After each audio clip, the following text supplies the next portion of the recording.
I have too much self-respect and dignity. I love my family way too much, and I do not want my sweet district to have to endure a hurtful and hateful primary against me by the president that we all fought for, only to fight and win my election while Republicans will likely lose the midterms. I've been blessed to represent the 14th District of Georgia for 5 years. The district is filled with some of the most wonderful, kind-hearted, God-fearing, patriotic, hardworking people you will ever meet. Good, regular, common Americans. I've worked hard to bring taxpayer dollars back home to help district needs. I impeached Biden's Secretary of Homeland after watching my constituents die as he facilitated dangerous open border invasion into America. And I led the effort to defund hard-left politically biased NPR and PBS and the corrupt USAID, and I did that as chair of the DOJ subcommittee. I have fought harder than almost any other elected Republican to elect Donald Trump and Republicans to power.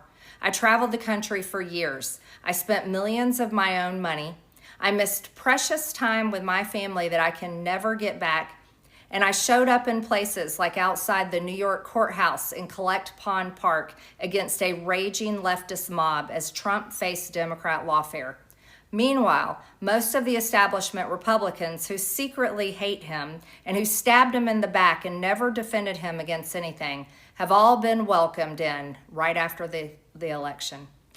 And I will never forget the day I had to leave my mother's side as my father had brain surgery to remove cancerous tumors in order to fly to Washington, D.C. to defend President Trump and vote no against the Democrats' second impeachment in 2021. My poor father and my poor mother, it was way too much for all of us. Through it all, I never changed or went back on my campaign promises and only disagreed in a few areas, like my stance against H-1Bs replacing American jobs, AI state moratoriums, debt for life 50-year mortgage scams, standing strongly against all involvement in foreign wars, and demanding the release of the Epstein files. Other than that, my voting record has been solidly with my party and the president. Loyalty should be a two-way street, and we should be able to vote our conscience and represent our district's interests because our job title is literally representative. America first should mean America first and only Americans first, with no other foreign country ever being attached to America first in our halls of government.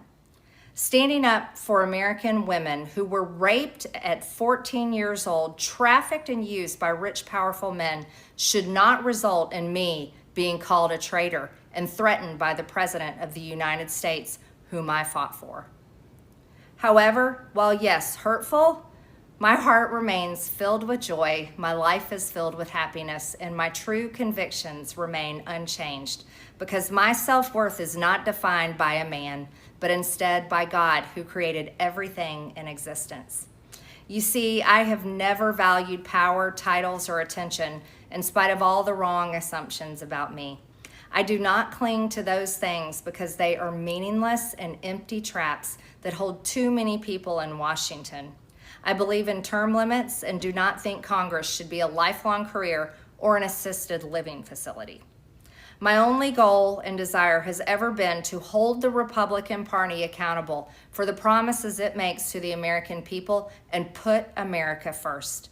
And I have fought against Democrats' damaging policies like the Green New Deal, wide open, deadly, unsafe border policies, and the trans agenda on children and against women. With that has brought years of non-stop, never-ending personal attacks, death threats, lawfare, ridiculous slander and lies about me that most people could never withstand even for a single day. It has been unfair and wrong, not only to me, but especially to my family, but it's been wrong to my district as well. I have too much self-respect and dignity. I love my family way too much, and I do not want my sweet district to have to endure a hurtful and hateful primary against me by the president that we all fought for, only to fight and win my election while Republicans will likely lose the midterms, and in turn be expected to defend the president against impeachment after he hatefully dumped tens of millions of dollars against me and tried to destroy me. It's all so absurd and completely unserious. I refuse to be a battered wife, hoping it all goes away and gets better. If I am cast aside by the president and the MAGA political machine and replaced by neocons, big pharma, big tech, military-industrial war complex, foreign leaders, and the elite donor class that can never ever relate to real Americans, then many common Americans have been cast aside and replaced as well. There is no plan to save the world or a 4D chess game being played.